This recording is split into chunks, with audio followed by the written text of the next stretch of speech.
5 শতক জমি কমে গেলে জিফুত মরতো না, আখেরাত বাইচা যাবে। 10 শতক জমি কম পাইলে সন্তান মরবে না। আমরা 5 ভাইয়ের জন্য আমার বাবা কোনো ঘর করে দিয়ে যায় নাই। 2008 সালে আমার আব্বা ইন্তেকাল করছে, 2009 সালে না 2015 সালে, 2015 সালে, আর এখন 2024, 9 বছর। এই 9 বছর আগে আমার আব্বা ইন্তেকাল করছে, যখন আমরা 5 ভাইয়ের কারো কোনো ঘর ছিল না। কিন্তু এই 9 বছরের ব্যবধানে বাবার ইন্তেকালের পরে আমরা 5 ভাইয়েরই আলাদা আলাদা জমি কিনা বিল্ডিং আছে, আলহামদুলিল্লাহ। তাহলে বাফ করে দিয়ে যায় নাই বলে সন্তান করতে পারবে না, এটা কোনো কথা না। বরং 5 জনের আমার সব ভাই কোনো ওয়াজ করে না, সব ভাইয়ের আলহামদুলিল্লাহ আল্লাহ ঘর করবার তৌফিক দিছে আলাদা আলাদা। তাইলে আমি আপনাদেরকে বুঝাইতে চাই, আপনি কেন হারামের মাধ্যমে ঘুষ দিয়া, বাটপারি, সিটারি কইরা, মিথ্যা বইলা, দলিলের মধ্যে 2 নম্বরই কইরা, আমনে এতেরে দিয়া হেতেরে দিয়া ওইতেরে দিয়া ওইতেরে দিয়ে এতগুলো বাটপারি কইরা, আহা বান্দা, আয় আল্লাহর বান্দা, কার জন্য রাইখা গেল? নিজের আখিরাত বরবাদ করে দিলা। কার জন্য রাইখা গেলে এই 10 শতক জমি? এত সিটারি করলা, এতটি দলিলের মধ্যে এতগুলো ফেঁস লাগাইয়া এ কদ্দুর জমি উদ্ধার করলা, বিনিময়ে আজ কার জন্য রেখে যাচ্ছ? তোমার না বলে? কবরে যাওয়ার দিন নাফরমান নিচ্ছ না কেন জমি? এই নাফরমান, এই না বলে তোর 10 শতক জমিন নেস না কেন? এগুলো বলে নাও না কেন? এটা না তোমার? এই তাল গাছিটার লাগে না 30 বার মেল করলা, এটা নেও না কা? এখন এত কষ্ট করে তাল গাছ উদ্ধার করলা, এটা এখন থুয়ে যাও কা? ইয়াকুলু ইবনু আদামা মালি ওয়া মালি। আল্লাহ নবী সাল্লাল্লাহু আলাইহি সাল্লাম বলেন, আহা বনি আদম সারাদিন বলে আমার মাল, আমার মাল, আমার মাল, আমার মাল। ওয়া হাল্লাকা ইবনা আদামা মিন মালিক। হাই বনি আদম, তোমার মাল কোথায়? নবীজি বলতেছে ওয়া হাল্লাকা আইন, তোমার মাল কোথায়? বা তোমার মাল কেবল 3টা। রাসূলুল্লাহ সাল্লাল্লাহু আলাইহি সাল্লাম বলছে তোমার কেবল 3টি, মা আকালতা ফা আফনাইতা, যা তুমি সরাসরি খাইছো, তুমি খাইছিলা, এটা তোমার। আও লাবিস্তা ফা আবলাইতা, যেটা সরাসরি গায়ে দিছো, তুমি গায়ে দিছো, এইটা তোমার। আও তাসাদ্দাকতা ফা আমদাইতা, যেটা আল্লাহর রাস্তায় দান করছো, সদকা করছো, মসজিদে, মাদ্রাসায়, মাহফিলে গরিবকে, অসহায়কে, বঞ্চিতকে, দুস্থকে আল্লাহর পথে খরচ করছো, এটা আখেরাতে জমা হইছে, এটা তোমার। কয়টা হলো? আল্লাহর কসম নবী বলছে এই 3টাই তোমার। ওমা সিওয়া যালিকা, আর বাকি সব ফাজাহিবুন, তোমার থেকে চলে যাবে। ও তারিকুহু লিন্নাস, মানুষের জন্যই রেখে যাবে, মানুষের জন্যই রেখে যাবে। শুধু শুধু ভুল করলা বান্দা, এতগুলো মিথ্যা বলা দরকার ছিল না, এতগুলো বাটফারি করার দরকার ছিল না, এত সিটারি করার দরকার ছিল না। এই কদ্দুর জমির লেগে, এ কয়টা টাকার জন্য, এ কদ্দুর ঘরের ফার্নিচারের জন্য এত মিশা কথা কইতে হয় না। 50 বছর সুদ খাইয়া, 30 বছর বাটফারি ব্যবসা কইরা, 50 বছর পর্যন্ত হালাল হারাম রোজগার কইরা কি কামাই করছে? 1 সেট সোফা বানাইছে, 6টা টেবিল, আর 6টা চেয়ার, একটা ডাইনিং টেবিল, 4খান খাট, 2টা আলমারি, একটা ফ্রিজ, আর 2 ডজন কাঁচের প্লেট, 1 ডজন চার কাপ, 6টা নুনের বাড়ি, 4টা বাথরুমের মধ্যে 4টা বদনা, লোডা লোডা, আর কি তা ফাঙ্গাস, তেলাফিয়া, দুন্দুল, করলা, ধন্যতা, কাঁচামরিচ, খিরা, টমাটো, ঠিক না, পাতাকপি, ফুলকপি, আর কি আর কি এ সবই মালের দাম হইতো না 50 লাখ? কথা বলেন না কেন? আপনার ঘরের যে সামান, এই সবটির দাম 50 লাখ হবে? তো এই 50 লাখ টাকার জন্য এতগুলো মিথ্যা বললেন? এই 50 লক্ষ টাকার জন্য এত টাকা সুদ খাইলেন? এই 50 লক্ষ টাকার জন্য এতগুলো ওজনে কম দিলেন, আহা এতগুলো মিথ্যা, খুব বেশি কি কামাই করলেন? এই বাপ, একটা লোক বলেন, বুঝতে শিখেন, খামখেয়ালি মনে করেন না। আপনি ভাবেন না আপনি কি করছেন কামাইটা। একটা ছেলে নামাজ পড়ে না, একটা মেয়ে পর্দা করে না, জিফুত নাতি নাতনি কেউ আল্লাহর কোরআন কদুর সাইয়াও পড়তে পারে না। এতগুলো নাফরমান ঘরে ঘুমায় 6 জন 7 জন, একটাও ফজরের নামাজ খুদার 365 দিনের 1 বছরে কোনোদিন ফজরের নামাজ পড়ে না। এই জানোয়ার পাইলা কি ফায়দা হইল? কথা বলেন না কেন? কি ফায়দা কি বলেন? আপনারা বলতেছেন জিরো। যে খাট বানাইলেন 70,000 টাকা দিয়া, ওই খাটে যে ছেলেটা ঘুমায় ওই সারা রাত মোবাইলে উলঙ্গ ছবি দেখে। তো এই জানোয়ারের জন্য বানাইছেন খাট? এ তো জানোয়ার, এ তো মানুষের বাচ্চা না। 365 দিনে খুদার একটা বছরে যে কোনোদিন ফজরের নামাজ পড়লো না, এটা মানুষের বাচ্চা হয় কেমনে? এটা মুসলমানের বাচ্চা কেমনে? কথা বলেন। একজন প্রতিবাদ করেন মিয়া, তারা ওই মানুষের বাচ্চা কেমনে? ওই হাইওয়ানরে জিজ্ঞেস করেন, তোর কোনো আল্লাহ নাই, তোর কোনো রসুল নাই, তোর জন্য কেউ কাঁদে নাই? 23 বছর তোর জন্য তোর রসুল কাঁদছে। তায়েফের পাথরের আঘাতে পিঠটা চালনির মতো ছিদ্র বানায় ফেলছে, ক্ষুধার কষ্টে পেটে পাথর বাঁধছে 2টা। উহুদের দান দান শহীদ করা রক্তে উহুদের মাঠে নবী পড়েছিল ঘন্টার পর ঘন্টা। 3 মাস ঘরের চুলায় আগুন জ্বলে নাই। নবী বলবে, উম্মত এত কাঁদলাম, সারা রাত চোখের পানি ফেলে এশার পর থেকে ফজরের আজান পর্যন্ত নবী সাল্লাল্লাহু আলাইহি সাল্লাম উম্মতের জন্য কাঁদছেন, চোখের পানি ফেলছেন, দোয়া করছেন। বিনিময়ে উম্মত এই জিন্দেগি, এই আমল নামা, কোনদিন ফজরের নামাজ নাই, 30 বছর মিথ্যা, 40 বছর হারাম, 60 বছর বয়সও বিড়ি সিগারেট, 60 বছর বয়সও চায়ের দোকানে আড্ডা, টেলিভিশন আর নাচ গান, 40 বছর ঘরে প্রতিদিন রঙিন টেলিভিশন চললো, স্ত্রী বেপর্দা, মেয়েটাও বেপর্দা। হায় উম্মত, এ কি আমল নামা আনলাম? আল্লাহর কসম, নবীজির কাছে তো উম্মতের আমল নামা দেখানো হবে। এই বাপ, নবী সাল্লাল্লাহু আলাইহি সাল্লাম তো উম্মতের আমল নামা দেখবে।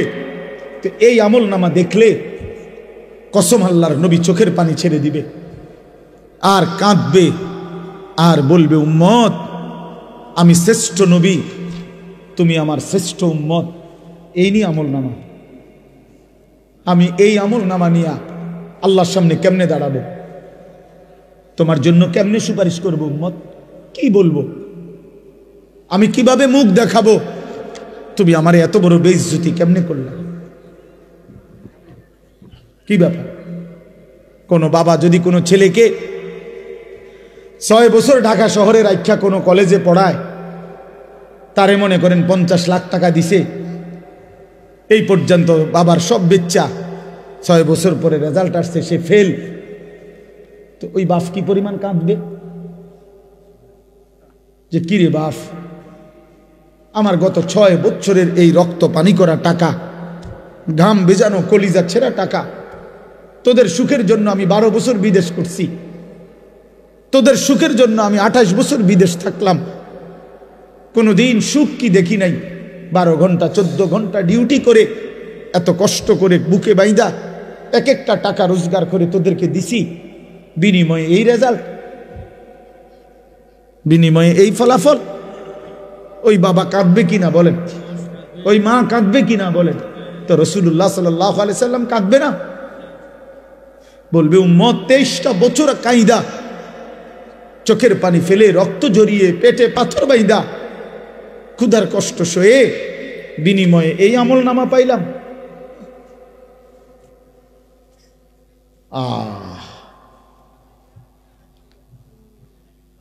আপনি কি বলবেন আপনি ভাবেন, আমি কি বলবো আমি ভাবি। চলেন কথা শেষ, সবাই মিলেই ভাবেন, এটুকুই ভাবেন, কি দাঁড়াবেন, কি বলবেন। নবী সাল্লাল্লাহু আলাইহি সাল্লাম বলবেন এটা, উম্মত আর কত কাঁদলে তোমার দিল নরম হইতো, আমি আর কত রক্ত ঝরাইলে তোমার মন নরম হইতো, তুমি আমারে বলো উম্মত, আপনি কি জবাব দিবেন বলিয়েন। এত বড় বয়সকালে কেমনে বিড়ি খান, এই দুর্গন্ধওয়ালা মুখ নিয়ে নবী সাল্লাল্লাহু আলাইহি সাল্লামের সামনে কেমনে দাঁড়াইবেন। প্রিয় নবী সাল্লাল্লাহু আলাইহি ওয়াসাল্লাম এক সেকেন্ডের জন্য কোনোদিন দুর্গন্ধ পছন্দ করতেন না, বলেন না। নবী সাল্লাল্লাহু আলাইহি সাল্লাম যে রাস্তা দিয়ে হাঁটতেন, পরবর্তী কেউ আসলে বুঝতো এখান দিয়েই নবী গেছে, কারণ মেশকের ঘ্রাণ ভাসতে থাকতো। তার ঘাম মোবারক সাহাবীরা অপেক্ষা করত, ঘাম ঝরলে শিশিতে ভরবে, সেটাই পরবর্তীতে মেশক আম্বর হিসাবে ব্যবহার করবে। এই আপনারা শুনেন নাই কিনা আজকে প্রথম কথা বলেন, এ তো অনেক পুরানো ওয়াজ, ঠিক কিনা বলেন। এই কথাগুলোর অর্থ কি? আল্লাহর নবী সাল্লাল্লাহু আলাইহি সাল্লাম বলছে, তিনটি জিনিস পৃথিবীতে আমার সবচেয়ে প্রিয়। এক নাম্বার আতর, সুগন্ধি। দুই নাম্বার আমার বিবি, আমার স্ত্রীরা আমার প্রিয়। তিন নাম্বার নামাজ। তার এক নম্বরে নবীর প্রিয় বস্তু ছিল দুনিয়াতে আতর, সুগন্ধি। তিনি দুর্গন্ধ পছন্দ করতেন না। বাবা, আপনি এই দুর্গন্ধওয়ালা বিড়ি মুখ লইয়া, প্রতিটা বিড়ি তো দুর্গন্ধ, প্রতিটা সিগারেটে তো দুর্গন্ধ, আপনি এটা নিয়া রাসূলুল্লাহ সাল্লাল্লাহু আলাইহি সাল্লামের সামনে কেমনে দাঁড়াইবেন বলে। নবী সাল্লাল্লাহু আলাইহি সাল্লাম তো কাঁচা পেঁয়াজ রসুনের দুর্গন্ধ সহ্য করতে পারতেন না, নিষেধ করছে। কাঁচা পেঁয়াজ রসুন খাইয়া আমাদের সামনে মসজিদে মানুষের মজমাতে আইসো না, বলেন নাই নবী? তো তাহলে এই বিড়ি সিগারেটের গন্ধ কি হবে?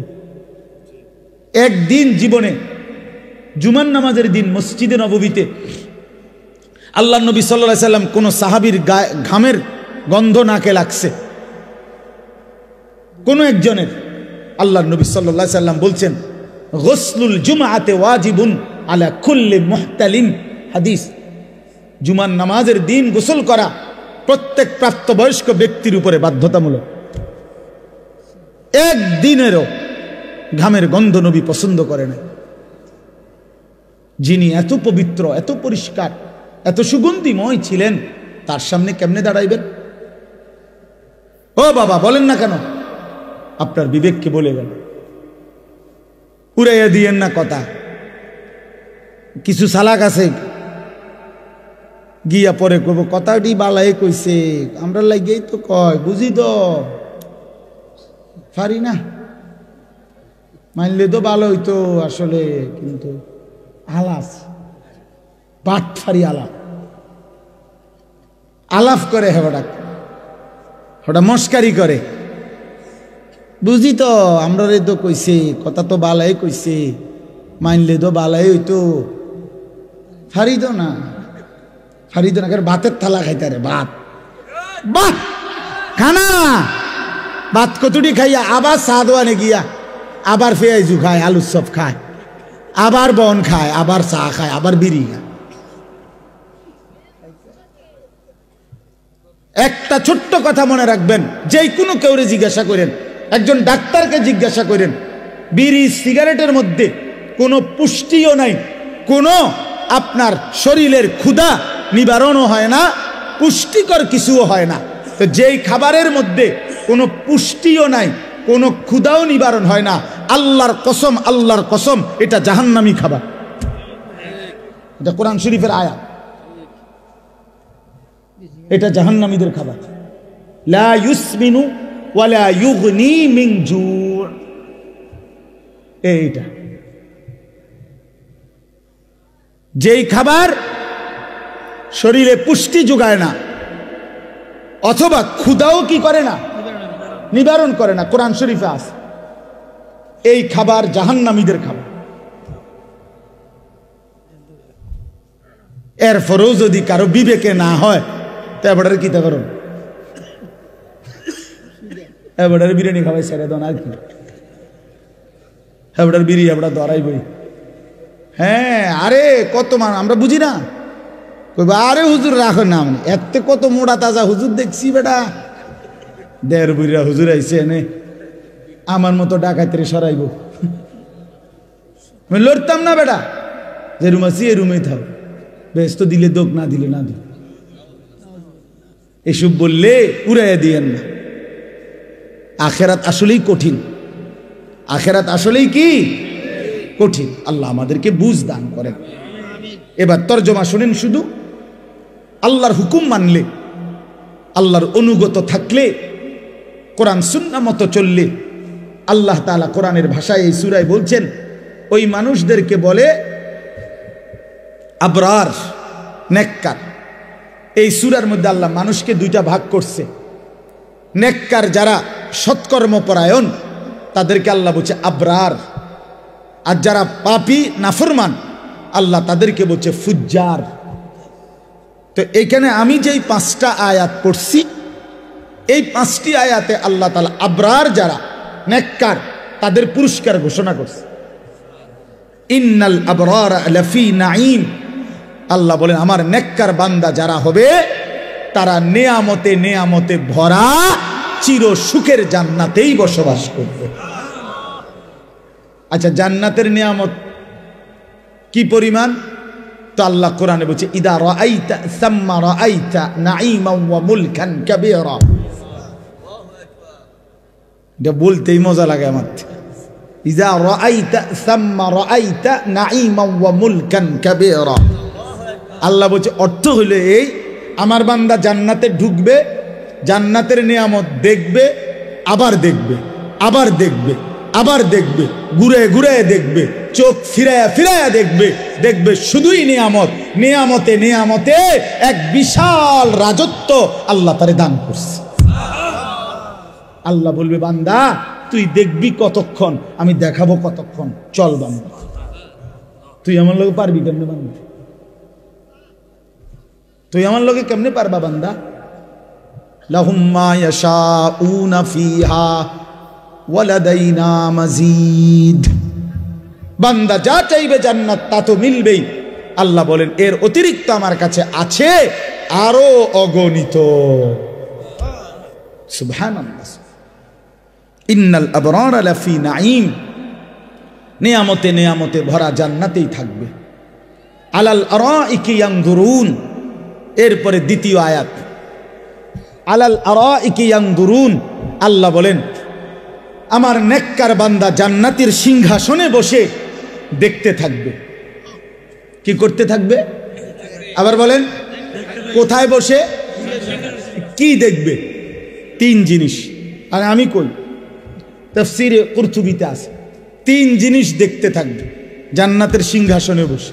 1 নাম্বার, আল্লাহ তাআলা তাকে যেই বিশাল রাজত্বের নিয়ামতে ভরা জান্নাত দিছে পুরাটা এক নজরে দেখবে।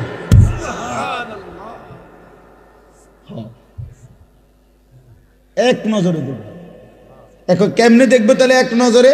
নিশ্চয়ই জান্নাত হলো 10 হাত বাই 10 হাত, মতো নলে দেখবো কেমনে?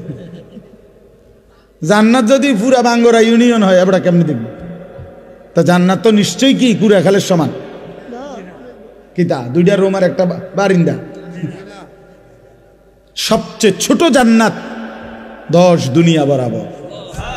সবচেয়ে ছোট, সবচেয়ে ছোটটা এই 10 দুনিয়া বরাবর জান্নাত সে এক নজরে জান্নাতের সিংহাসনে বসে দেখতে থাকবে। যদি বলেন এটা কিভাবে সম্ভব, তা আমি বলি দোয়া করেন আল্লাহ আমারও জান্নাত যেন দেয়, আমনেরও যেন দেয়, দুজনে মিললে আমরা একসাথে দেখা আমনে আমারে বুঝাই কইবেন, আমি আমনেরে বুঝাই কইব। আল্লাহ কবুল করেন, নিয়ত করেন, আমিন বলেন। আল্লাহর কাছে জান্নাত চাইবেন না? জান্নাত তো আমগুলো লাগিয়ে বানাইছে আল্লাহ, ইমানদারের জন্য বানাইছে না? নাইলে আমি কেমনে কইতাম এটা কিরকম হইব, কেমনে দেখবো? আমি কি এই মিশনিটা দেখছিনি? এই জন্যই বললাম একসাথে যদি আল্লাহ আমগরে জান্নাতি বানায় তা আমিও দেখুম, আপনিও দেখবেন, আমি আপনার বুঝাই কম, আপনি আমার বুঝাই কইবেন। আলাল আরাইকি ইয়ানজুরুন, এইলো এক। 2 নাম্বার, জান্নাতি ব্যক্তি জাহান্নামের দৃশ্য, আযাবের দৃশ্য জান্নাতের সিংহাসনে বসেই সচক্ষে দেখতে পাবে, আর চিৎকার দিয়া বলবে, হায় মাওলা, আপনার কত বড় দয়া, আপনি আমারে কি জঘন্য ভয়ানক জাহান্নাম থেকে বাঁচায় দিলেন। এই কয়টা হলো? 3 নাম্বার। 3 নাম্বারটা কই? আল্লাহু আকবার। 3 নাম্বার হইল, একটু জিরান, তারপরে কই। আল্লাহ, 3 নাম্বারটা হইল জান্নাতি বান্দা জান্নাতের সিংহাসনে বসে মহান আল্লাহ পাক রব্বুল আলামিনকে দেখতে থাকবে। প্রথমবার যখন দেখবে 70,000 বছর এক টানা মালিকের দিকে তাকাই এই থাকবে। এটা কি মজাদার বিষয়। এর লাগে গেছে একটু জিরা, মানে একটু মজা করে কই। ইলা রাব্বিহা নাযিরা, সরাসরি রব্বুল আলামিনকে বান্দা দেখবে। আলাল আরাইকি ইয়ানজুরুন ইলা রাব্বিহি আযজা ওয়া জাল, জান্নাতি বান্দা সিংহাসনে বসে মহান আল্লাহ পাককে সচক্ষে দেখবে। 70,000 বছরের জন্য জান্নাতের সব নিয়ামত ভুলে যাবে, জান্নাতের হুরেরা টানাটানি শুরু করবে। হে আল্লাহর বান্দা জান্নাতি, আমাদেরকে তো ভুলেই গেলেন, আমাদের দিকে তো ফিরেই চাচ্ছেন না। জান্নাতি বলবে, হুরেরা, মহান আল্লাহ পাকের দিদারের সামনে পুরা জান্নাত আমার কাছে কোনো কিছুই মনে হয় না।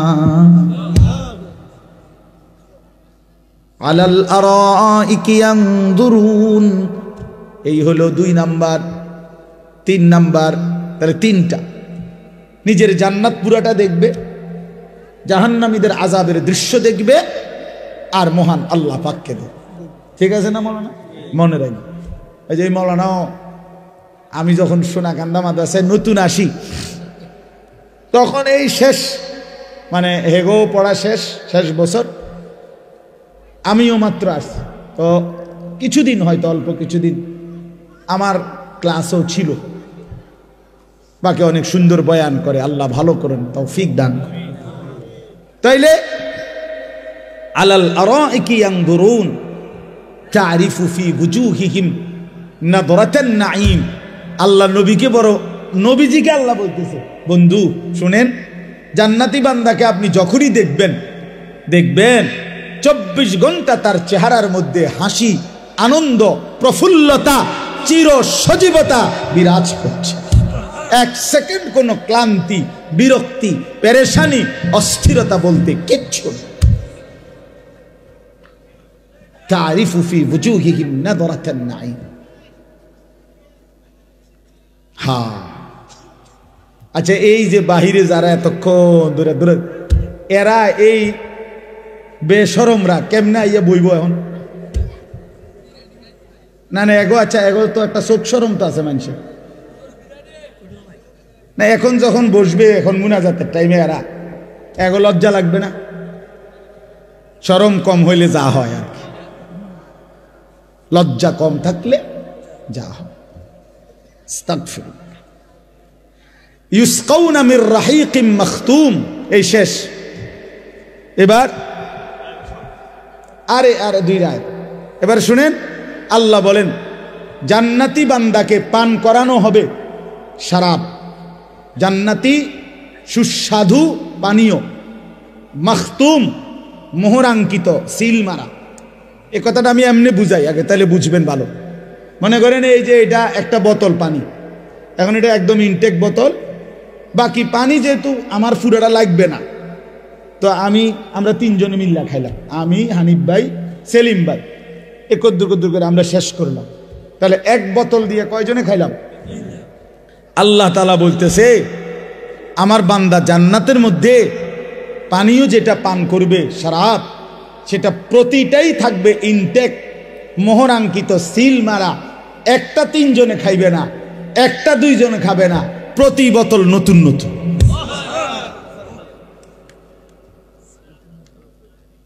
মখতুম, প্রত্যেক বোতল সিল মারা, মোহর মারা, ইনটেক।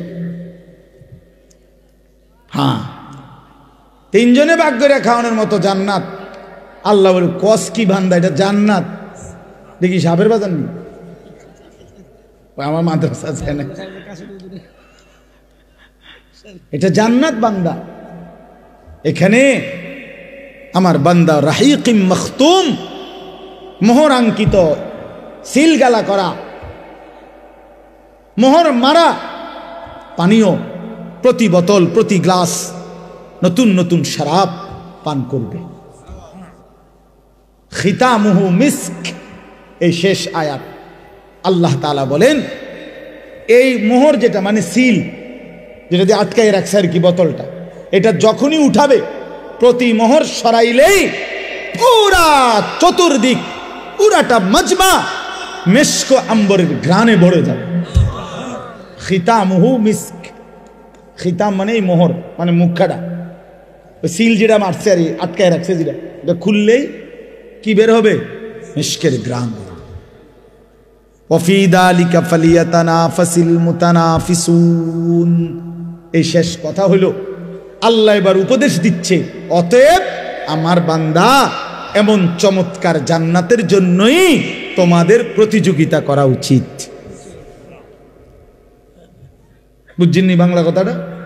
এমন সুন্দর জান্নাতের জন্যই, এমন চমৎকার মজাদার জান্নাতের জন্যই তোমাদের কি করা উচিত? প্রতিযোগিতা করা উচিত। তাফসিরে মাআরিফুল কোরআনে লিখছে, হে আল্লাহর বান্দা, আল্লাহ বুঝাইতে চাচ্ছে অতএব হে বান্দা, দুনিয়ার জন্য প্রতিযোগিতা কইরা কোনোই লাভ নাই।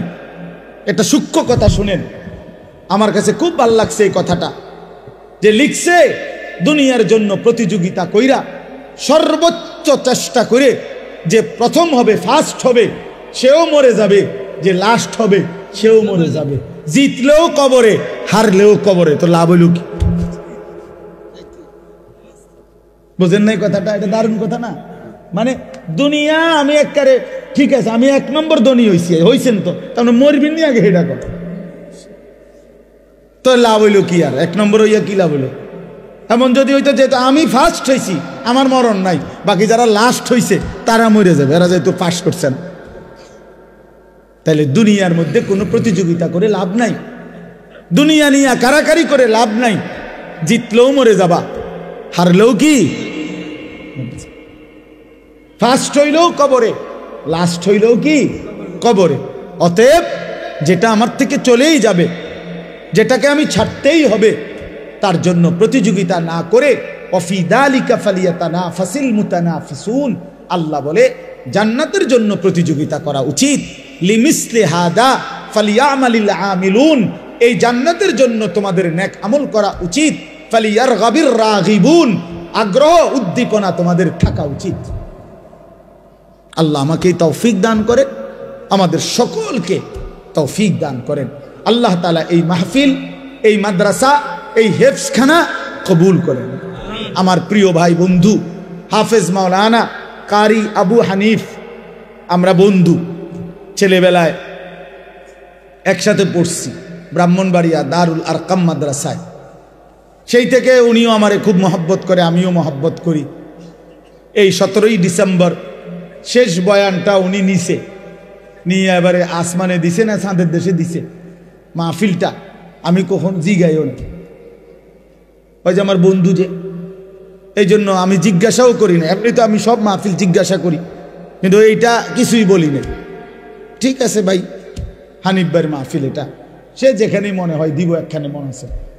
তো পরে শুনি এই 2 দিন আগে মনে হয় আমারে, হ্যাঁ ওই আমাদের কুড়াখাল মাহফিলের দিন বলতেছে, হুজুর এখানে আপনার আরেকটা বয়ান আছে। আমি কি জানি, আমি তো কইতারি না, করতে আইল এটা বয়ান, কয় যে 17ই ডিসেম্বর হানিফ ভাইয়ের যে বয়ান এইটা। ঠিক আছে, আলহামদুলিল্লাহ, কোনো অসুবিধা নাই, আল্লাহর কথা বললেই লাভ, ঠিক কিনা বলেন? কবি ইধার কবি উধার। কখনো একদিকে কখনো সেদিকে, কখনো নিচে কখনো উপরে, কখনো দুয়ারে দুয়ার। আল্লাহর কথা বললেই লাভ, আল্লাহর কথা শুনলেই লাভ, আল্লাহর পথে আসলেই লাভ। ধাক্কা ধাক্কি না করি ভাইয়া বাপ, চলেন সবাই জান্নাতি হো। জান্নাত অনেক বড়। এই আমরাই মানুষই গুণ জান্নাতে ঢুকলে এত লোক ঢুকতে তো না, না মনে হয় না, ঠিক না? কথা বলেন না কেন? মানে আমরা এই কয়েকজন জান্নাতে যদি ঢুকে যাই, এরপরে তো আর বনবাহী লোক ঢুকতে পারতো না, আর তো জায়গা হইতো না, তো আর অসুবিধা কি? সংকীর্ণতার কি দরকার? জান্নাত তো অনেক বড়, অনেক বিশাল জান্নাত, অনেক বিশাল জান্নাত। জান্নাতি বান্দা কোরআনে আছে, তাফসিরে আছে, একসাথে 70,000 জান্নাতি হাত ধরাধরি করে দরজা দিয়ে যখন ঢুকবে, আল্লাহর কসম কেউ কারো পিছনে দ্বিতীয় জন হবে না। তো এটা কেমন দরজাটা? হ্যাঁ বুঝছেন? এটা দরজাটা কত বড়, পাল্লাটা কত বড়, জান্নাত কত বড়। দরজা তো স্বাভাবিকভাবে ভিতরে রুমের তুনো ছোট হয় নাকি দরজা বড় রুম ছোট? এমন তো না, না না, দরজার চাইতে রুম বড় না? তো তাহলে দরজাই যদি হয় এই সাইজ, ও ভিতরের অবস্থা কিটা? আমি এইটা বুঝাইতে চাইছি। 70,000 ইমানদার ঢুকতে কেউ কারো দ্বিতীয় হবে না, একসাথে ঢুকবে। আল্লাহ আমাকেও তৌফিক দান করেন, আমাদের সকলকে তৌফিক দান করেন। আপনারা দ্বীনকে ভালোবাসেন, আল্লাহকে ভালোবাসেন, প্রিয় নবী সাল্লাল্লাহু আলাইহি সাল্লামের সুন্নাতকে, দ্বীনকে ভালোবাসেন। চলেন সবাই মিলে সুন্নাত তালাশ করেন, আল্লাহকে তালাশ করেন, কোরআন তিলাওয়াত করেন, জিকির করেন, নবী সাল্লাল্লাহু আলাইহি সাল্লামের এক এক সুন্নত ধরে তালাশ করে আমল করেন। যে যেখানে থাইকা পারেন, যে যেই পীরের কাছে, যে যেই আল্লাহওয়ালার কাছে, যে যেই হক্কানি আলেমের কাছে থাকেন, কোনো আপত্তি নাই, কিন্তু শুধু অনুরোধ একটাই হলো, আল্লাহর কোরআন পড়েন, রাসূলুল্লাহ সাল্লাল্লাহু আলাইহি সাল্লামের সুন্নাত খুঁজে খুঁজে তালাশ করে করে আমল করে একসাথে চলেন, জান্নাতি হওয়ার চেষ্টা করেন। রাসূলুল্লাহ সাল্লাল্লাহু আলাইহি সাল্লামের সুন্নাতের অনুসরণ করেন, আল্লাহর কোরআন তিলাওয়াত করেন, হালাল রোজগার করেন, হারাম থেকে বাঁচেন, বউ বাচ্চা পরিবারকে দ্বীন শিখান, নামাজ পড়ান, ছোট বাচ্চাকে বঞ্চিত করেন না, ছেলেকে মেয়েকে আল্লাহর কোরআন থেকে বঞ্চিত করেন না। এই পৃথিবী গোটাটাও যদি আপনি সন্তানকে দেন আর আল্লাহর কোরআন থেকে বঞ্চিত করলেন, আল্লাহর কসম আপনি তারে কিছুই দেন নাই। আর কোরআন দিয়েছেন তাকে, তার কলিজায়, গোটা পৃথিবীও যদি সে না পায়, সে কিছুই হারায় নাই, সে সব পাইছে। জুতু মেরা তো সব মেরা, যখন আল্লাহ আমার সবই আমার। অতএব আজকের এই সুন্দর মাহফিল মজমা আল্লাহ তাআলা কবুল করে নেন। আপনাদের কাছে আমার বিনীত অনুরোধ,